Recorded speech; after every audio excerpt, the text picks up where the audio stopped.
Au crépuscule de 2024, une année qui aura encore su nous apporter son lot de diversité parmi les nouveautés publiées sur le marché du manga français, entre d'excellentes nouvelles sorties inédites comme Nine Peaks et Gokura Kukai, des titres attendus depuis des années à l'instar d'Ace of Diamond ou Ansel Sakamichi, la continuité de mangaka phares comme Shuzo Oshimi avec Welcome Back Alice, ou Kazuhiro Fujita avec Subutei et Crescent Moon Dance with a Monster, et au contraire la résurrection d'auteurs et d'autrices talentueux comme Moto Hagio et Yoshikazu Yasuhiko, sans oublier également son lot de rééditions de grands classiques. Une rétrospective éclair, non exhaustive, mais qui démontre tout de même la largesse de nos catalogues en librairie. Cependant, bien que les éditeurs surveillent toujours attentivement les nouveautés issues du Shonen Jump, en témoignent les licences de Kill Blue et Nous Exorcist chez Crunchyroll, et The Ishino's Family chez Kana, qui accueillera également d'ailleurs Kagurabashi dans son catalogue en février 2025, ou encore Ori Dragon fraîchement annoncé chez Glénat, que je comptais mettre en avant dans ce nouveau format au passage. Mais malgré ça, une problématique subsiste encore. Les éditeurs français dorment toujours autant sur une immense partie du catalogue issu du Shonen Jump. C'est la thématique de cette vidéo, nous allons tout simplement mettre en lumière des titres qui mériteraient amplement leur licence ou leur retour en France, d'excellentes séries qu'il est pour moi inconcevable de ne pas proposer au public français et francophone. Mais avant ça bien sûr, je vous laisse comme d'habitude profiter du générique.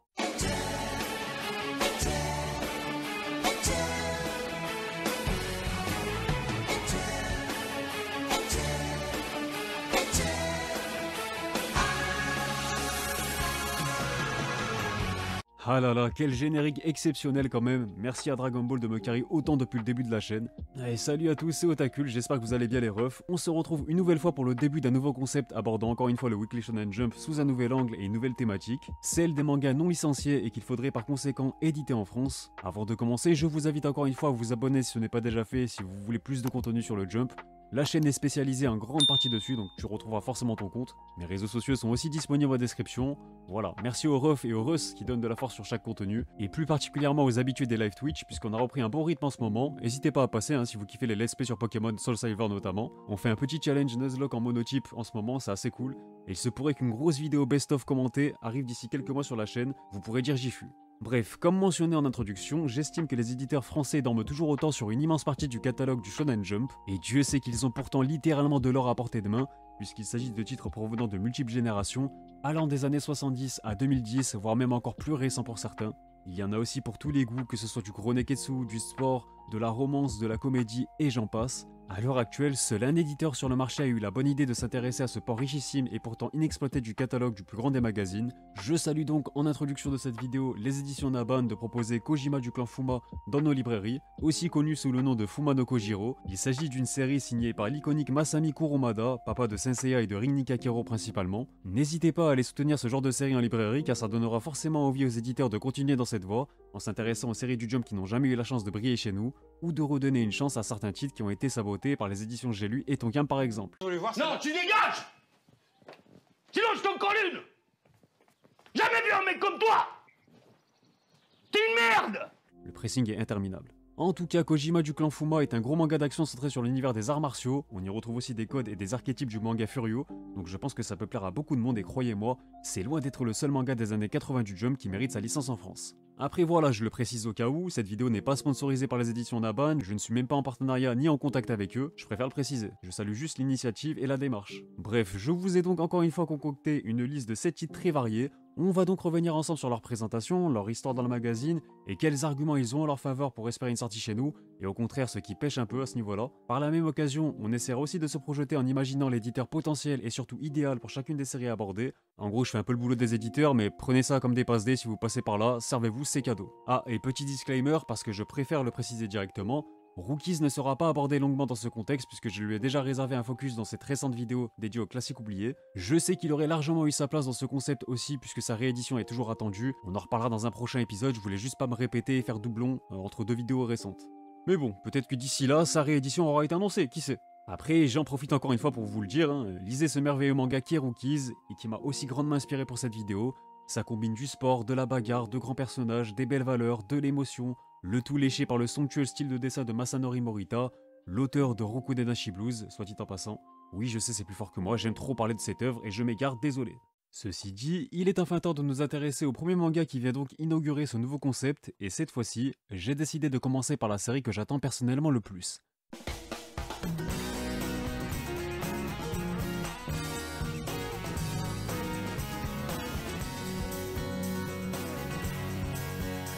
Seiki Kusuo, de son titre complet Seiki Kusuo no Psainan, est une comédie signée Shoichi Aso, lancée en 2012 avant d'être compilée en 26 opus après 6 années de publication. Si le manga n'a jamais eu la chance d'arriver chez nous, son animé de 3 saisons produit par le studio JC Staff aura quant à lui rencontré un énorme succès sur Netflix. En parallèle, la série a bien évidemment connu un gros succès au Japon, puisqu'au-delà de son anime, elle a aussi été adaptée en drama et en live action notamment.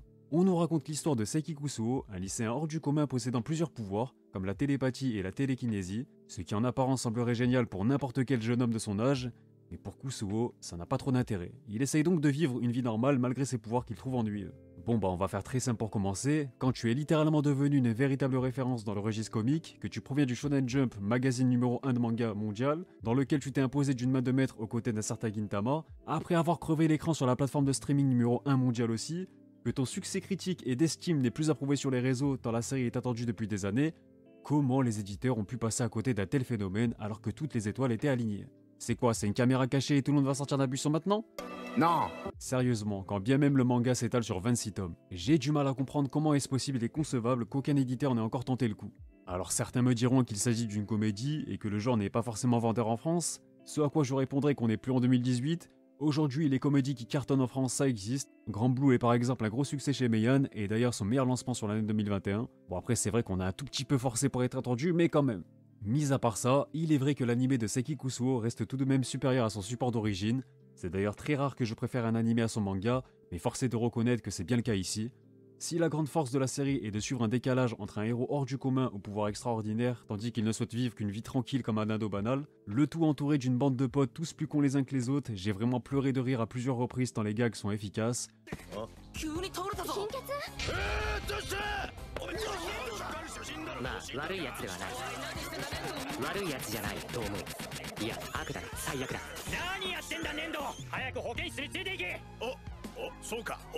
L'anime sublime d'ailleurs justement cet humour un peu absurde en lui ajoutant une dimension supplémentaire en jouant sur la bande son et ce à tous les niveaux, que ce soit le jeu des seiyuu qui est l'un des plus brillants et bluffants que j'ai vu tout anime confondu, dans les dialogues et les gags s'enchaînent avec une vitesse et une énergie folle, je pense aussi à la gestion des OST, chaque personnage possède son insert song et parfois on joue aussi là-dessus pour accentuer un gag.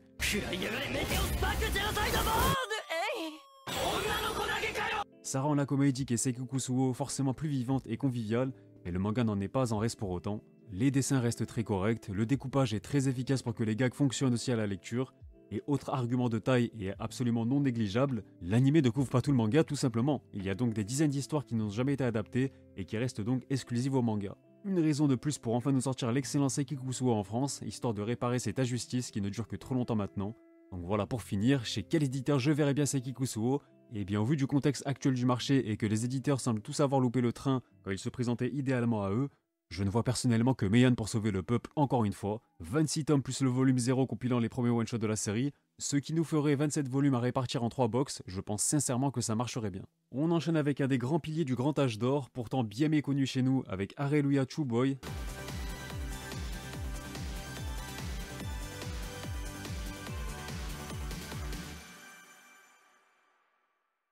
Un manga de Umezawa Haruto qui a débuté dans les années 90 avant de prendre fin avec un total de 33 volumes, 34 si on compte son tome intitulé Areluya, servant de prologue à la série principale. Une adaptation animée de 25 épisodes réalisée par le studio Triangle Staff a également vu le jour en 1997, mais elle n'est malheureusement pas disponible sur aucune plateforme française à l'heure actuelle également. Ibino Areluya est un adolescent délinquant qui aime se battre. Son père n'est autre que Dieu, tout-puissant, n'approuvant pas du tout les actes rebelles de son fils. Visant à faire de lui son successeur pour devenir le dieu du XXIe siècle, mais déçu par le manque de responsabilité d'Areluya, son père l'envoie sur Terre en tant que lycéen normal, désormais destitué de ses pouvoirs pour lui donner une leçon d'humilité. Se faisant désormais passer pour un prêtre local, il garde un œil sur les aventures de son fils pendant qu'Areluya répare les injustices de l'école à l'aide de ses poings. Alors j'ai longtemps jugé cette œuvre sur quelques visuels en survolant quelques planches et sur son synopsis très alléchant. Je voulais vraiment pouvoir découvrir Areluya avec une sortie en librairie, mais malheureusement, les années passent et rien ne change pour lui. Je me suis donc fait un premier avis sur ces 4 premiers volumes et je vous avoue avoir été grandement convaincu. À tel point que j'ai déjà commandé son tout premier Jump, oui, il s'agit clairement d'un gros coup de cœur, et si Areluya Chuboy m'intéressait grandement depuis que j'ai découvert son existence, c'est que j'étais persuadé qu'il s'agissait typiquement du genre de manga qui peut me mettre une claque. Généralement, je me trompe rarement, et c'est pas comme s'il manquait d'arguments à sa faveur puisqu'il s'agit d'une série qui a débuté en plein âge d'or du Shonen Jump. Il a donc su se faire une place et ses armes face à une concurrence monumentale, donc il y avait du Dragon Ball, Slam Dunk, Dragon Quest, Yu Yu Hakusho, ou encore JoJo's pour ne citer que. Face aussi au grandissime Roku Dennashi Blues, référence absolue dans son genre dans lequel il se démarque totalement puisque le côté furieux mélangé à de la fantaisie divine, voilà, il y a ce côté fantastique qui lui donne encore une dimension supplémentaire. Bordel, c'est juste une dinguerie et je n'ai lu que les premiers arcs servant d'introduction à la série, j'imagine même pas la suite. Rien que son tome 0 servant de prologue à la série principale est excellent, c'est une leçon de comment bien introduire des personnages marquants, un humour bien dosé, un concept original tout en reprenant des codes furieux mais aussi ceux propres au Jump des années 90. Alléluia dégage une bonne vibe des mangas des années 90 qu'il faudrait mettre ou remettre en avant, car ça a plutôt bien vieilli. Du même auteur que Bremen, sorti il fut un temps chez J'ai lu pour les connaisseurs. En tout cas, que ce soit les covers du manga, ses covers dans le Jump, ou tout simplement la dégaine du prota qui dégage un flow absolu, je veux cette série en France et je l'imaginerais bien encore une fois chez Meian, sous une formule d'abonnement, ou bien chez Kana qui reste un éditeur historique du Shonen Jump en France, donc pourquoi pas sous une Star Edition.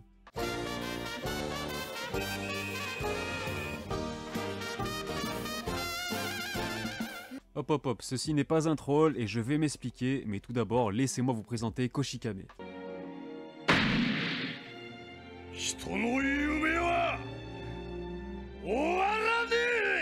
Koshikame, ou de son titre complet Koshira Katsuishi j'ai pas le cardio, est une série d'Akimoto Osamu, publiée entre 1976 et 2016 pour un total de 201 volumes. On ne compte plus ses nombreuses adaptations et produits dérivés tant on parle ici d'une véritable icône du Shonen Jump.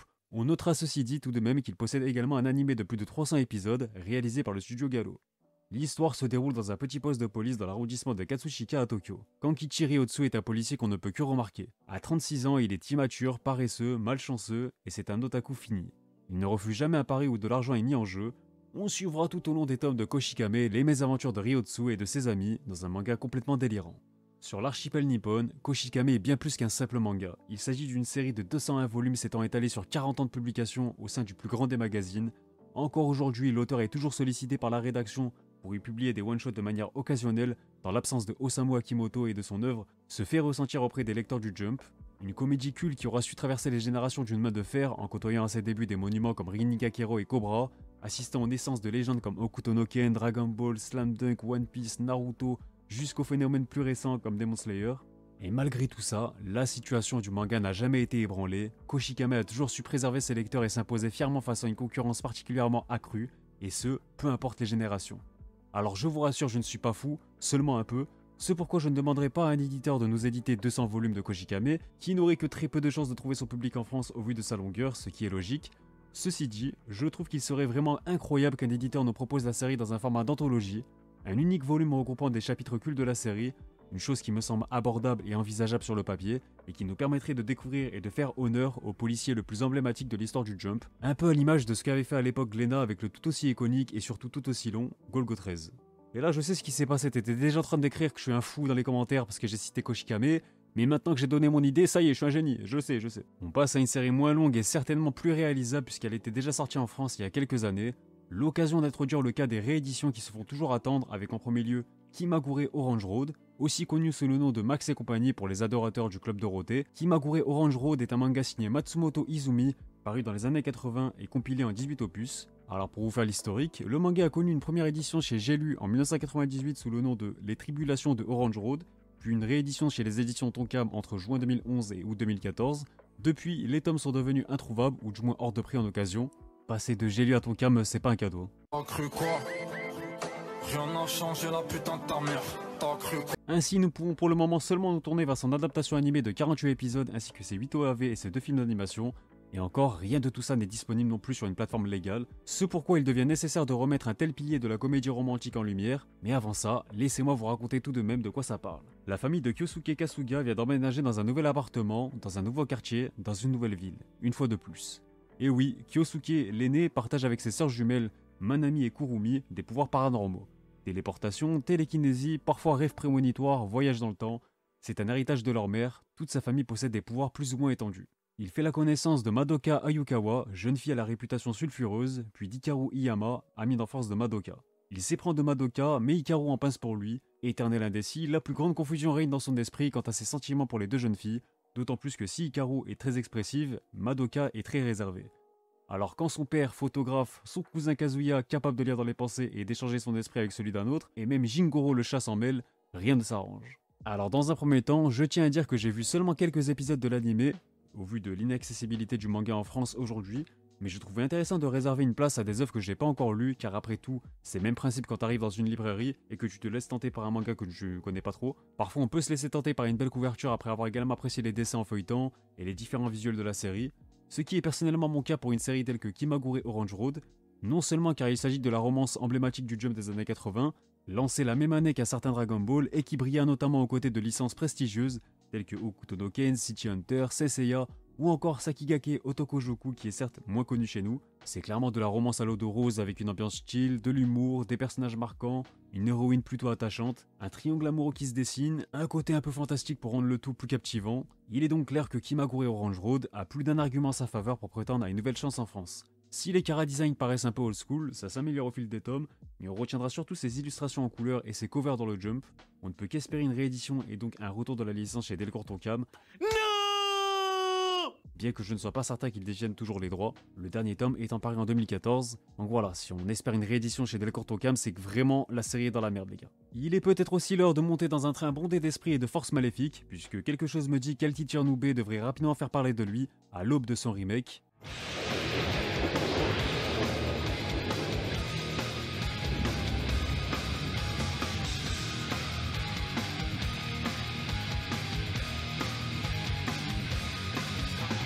El Teacher Nube, ou de son titre original Jigoku Sensei Nube, est un manga du duo Takeshi Okano et Makura Sho, lancé en 1994 durant la grande époque de l'âge d'or. Il se sera conclu en 1999 après 31 opus et 5 années de publication.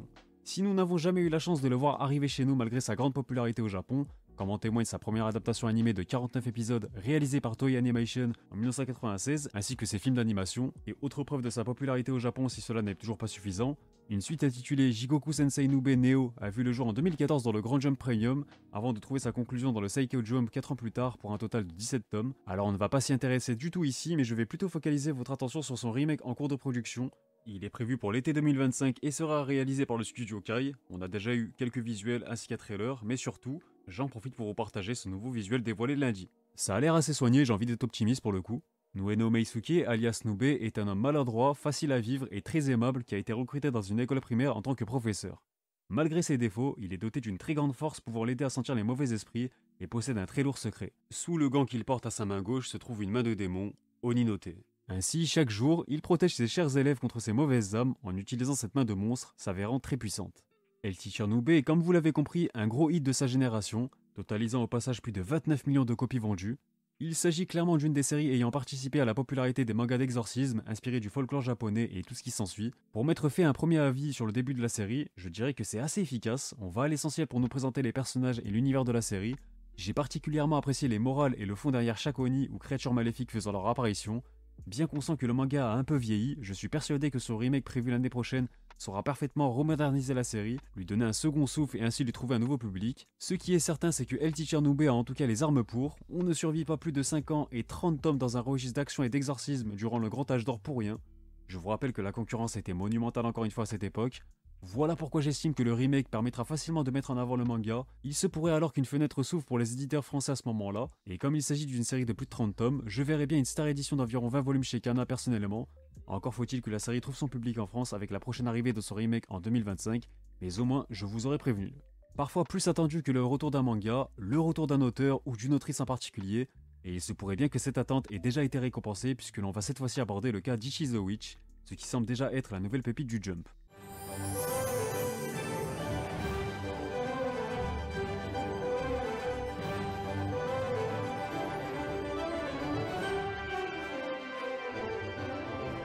Ichi the Witch ou Madano no Ichi a été lancé il y a quelques mois dans le magazine. On retrouve un sacré duo aux commandes avec notamment le grand retour de Shiro Uzazaki, la dessinatrice d'Actage au destin tragique, ainsi que Nishi Osamu, l'autrice d'Iruma à l'école des démons, le gros carton du Weekly Shonen Champion chez Akita Shoten.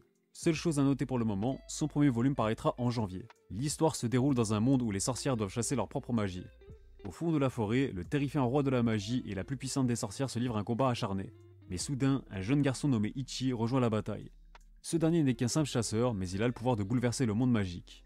Alors, un duo d'autrices alléchant sur le papier, un retour très attendu, une hype grandissante sur les réseaux, une popularité déjà précoce dans les sondages du Jump, tout porte à croire que le magazine ait trouvé une nouvelle pépite. On parle quand même d'un manga ayant obtenu une moyenne de 3,25, finissant en 2024 à la 4ème place du classement général du magazine, Alors certes, tout est relatif puisqu'on parle d'une moyenne basée sur 4 classements seulement, mais cela démontre malgré tout une dynamique et un démarrage ultra positif, puisqu'en effet c'est très simple, Ichi the Witch n'a tout simplement jamais quitté le top 5 sur l'année 2024, mieux encore, il s'est même déjà offert une 3ème place et même une 1ère place en aussi peu de temps. Reste à voir si son premier tome rencontrera le même succès en librairie, mais il y a de quoi être confiant et optimiste. Ceci dit, qu'est-ce que j'en pense? Eh bien tout d'abord, l'idée de voir le style de Shiro Ozazaki, dont j'avais déjà apprécié le talent sur Actage, cette fois-ci dans un registre totalement fantaisiste, ne pouvait que m'enchanter sur le papier. Dans la forme, il n'y a donc rien à dire, les illustrations sont magnifiques, le découpage est toujours aussi bon, elle nous régale de jolies doubles pages également, avec en prime des chara-designs qui sortent clairement du lot. De ce point de vue-là, c'est sûr que c'est très plaisant à lire et on a clairement envie de laisser du temps au manga pour se développer.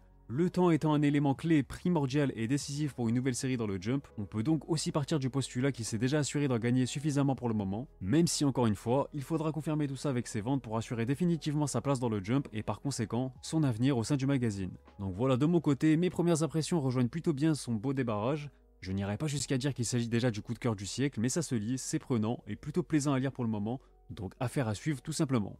Et enfin, pour finir en beauté, j'aimerais cette fois-ci mettre les projecteurs sur ce qui est sans aucun doute le manga le plus important de toute l'histoire du Shonen Jump. Si vous suivez les vidéos anecdotes, vous savez déjà pourquoi, et si ce n'est pas encore le cas, déjà je vous recommande la série, il y a au moins 7 ou 8 épisodes qui vous attendent pour enrichir vos connaissances, mais sinon, vous allez très vite comprendre pourquoi une licence d'un pilier comme Otoko Epiki Geki Daisho est essentielle.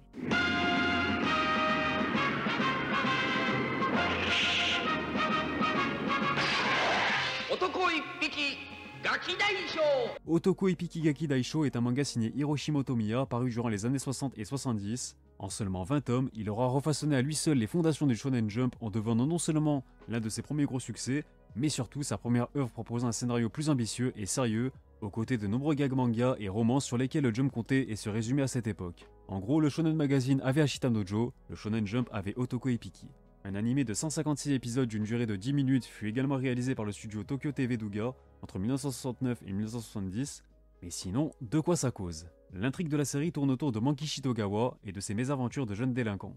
Doté d'un charisme et d'une force de caractère à toute épreuve, il démontre sa capacité à attirer et fédérer les autres autour de lui et ceux qui rejoignent sa cause. S'ensuivent alors des guerres de gangs opposant très vite Mankichi face à d'autres délinquants, des criminels dangereux et même des camps de détention pour mineurs. Tout d'abord, je ne l'ai pas précisé, mais il s'agit aussi d'un des principaux précurseurs du genre Neketsu non seulement, mais aussi du genre Furio.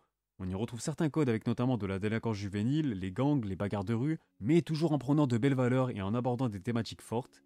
Ce n'est pas étonnant de voir qu'Otoko a su rapidement se démarquer de la concurrence et grandement aider le Jump à passer la barre du million de lecteurs très rapidement. Au-delà même de son contenu, Otoko Epiki Geki Daisho représente aussi le Jump d'une époque ayant instauré des codes propres et singuliers qui reprendront derrière toutes les grosses séries mainstream que vous connaissez, l'esprit shonen, les valeurs de l'amitié et j'en passe. Son auteur Hiroshi Motomiya était tellement visionnaire qu'il influencera même les choix éditoriaux de la rédaction du Jump à l'époque, poussant davantage le magazine à s'orienter vers des mangas de baston plutôt que de ne jurer que par des comédies et de la romance. Ce fut aussi le sensei et la principale inspiration de très grands mangaka et de mangas comme Hokuto no Ken et Senseiya pour ne citer que.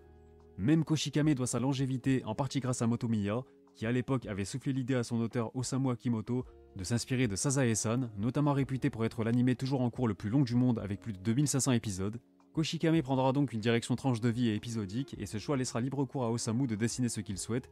Résultat, comme on a vu précédemment, son œuvre s'étalera sur 40 ans de publication, battra des records, et il y a encore beaucoup de choses à dire sur cet auteur et ce monument, mais je vous redirige encore une fois vers ma série dédiée aux anecdotes sur le Jump pour en apprendre plus.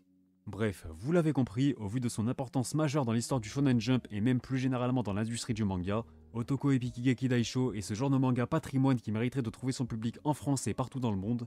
Sans lui, le Jump ne serait pas ce qu'il est aujourd'hui, et on n'aurait probablement jamais eu de série aussi monstrueuse que des Dragon Ball & Co, puisque la ligne éditoriale du magazine était totalement différente. Cela dit, le style d'Otoko Epiki est certes un peu old school, mais il reste assez efficace, et si les 20 tomes paraissent un défi ambitieux pour éditer une telle série, les éditeurs français peuvent toujours se tourner vers sa réédition de 7 volumes paru au Japon en 95. Il en va d'une démarche pour la culture et l'amour du manga, et j'ai un espoir peut-être un peu naïf qu'un éditeur puisse penser encore à cela avant tout. Ce ne sont en tout cas pas les arguments promotionnels et les titres prestigieux qui lui manquent, et cette vidéo en est la preuve. Il s'agit en tout cas d'une œuvre qui me passionne avant tout pour son prestige et l'aura qu'elle dégage, mais j'ai espoir de pouvoir découvrir pleinement le manga un jour avec une sortie en librairie. Sur ce, on arrive à la fin de cette vidéo et j'espère que ce nouveau concept vous aura plu. Faites-le moi savoir en commentant, likant et partageant un maximum. Au passage, le sondage dédié aux héroïnes, donc les plus grandes héroïnes du Jump, est toujours ouvert. Donc s'il y a des retardataires, vous pouvez toujours voter. Le lien est en description comme ceux de tous mes réseaux sociaux. Sinon, n'hésitez pas à vous abonner si ce n'est pas déjà fait pour ne pas manquer les prochaines vidéos. En attendant, portez-vous bien, prenez soin de vous, et surtout, on se reverra.